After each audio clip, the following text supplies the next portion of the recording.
Fractal structures that can influence the study of art and science. Clouds are always changing, yet they never seem strange to us. Coastlines are jagged and uneven, yet on a map they appear as a single line. Maps do not reflect reality exactly. They turn complicated edges into simple lines so that we can represent them in a form we can work with. The figures we learn about in the classroom are usually regular and simple. They have smooth shapes like straight lines, circles, and triangles.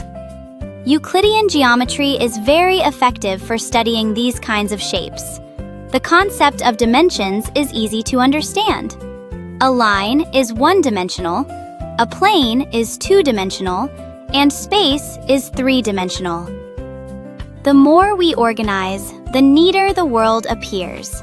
But the boundaries in nature still retain a certain roughness, even after simplification.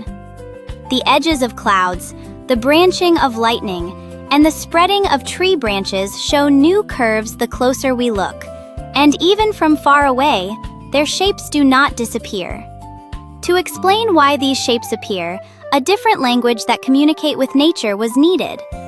This is when the idea of fractals was born. A fractal is a structure in which the parts repeat in shapes that resemble the whole, and this repetition appears at many different scales at the same time. In nature, there are geometric rules that can be seen in shapes. There are also rules for the processes that actually create those shapes, such as wind and water, and growth and erosion. A fractal is like a special sentence of nature, revealed where these two sets of rules overlap. We see such patterns when rivers gather their branches and flow into the sea, when tree branches split and stretch outward, and when leaves and flowers are arranged as if they are tangled together. Sometimes these patterns swirl like a spiral, and sometimes they change endlessly, like a kaleidoscope. These patterns are not perfectly symmetrical, but the similarity of the parts repeats and builds the whole. This creates symmetry of scale. Today, fractals often appear in art. The aesthetic effect of fractal art comes not just from its complexity, but from the great psychological pleasure we feel in patterns that balance on the edge between order and chaos. Some studies in visual neuroscience have reported that when the fractal dimension is around 1.3 to 1.5, brain activity becomes more stable and stress is reduced. Artists often sense this response intuitively. Jackson Pollock's drip paintings may look like random splashes of paint, but from an analytical perspective, their fractal characteristics are often discussed.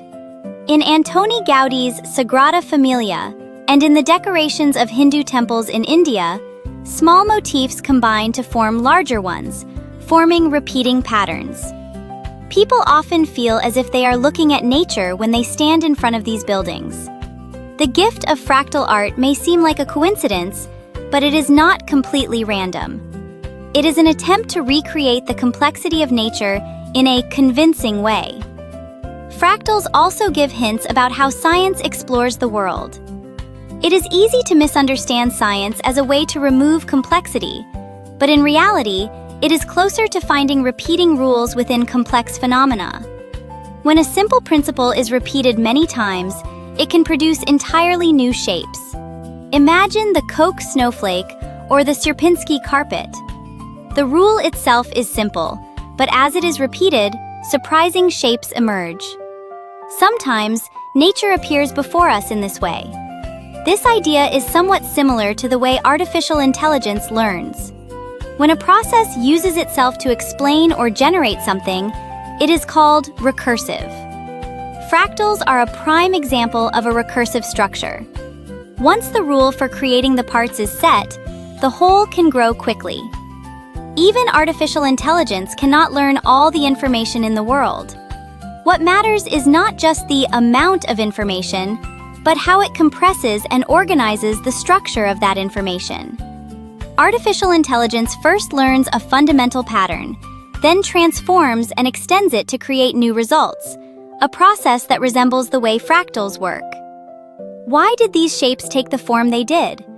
What repeating rules might be hidden within them? And how could we use those rules to create things that make us happier? Nature is not always written in straight lines.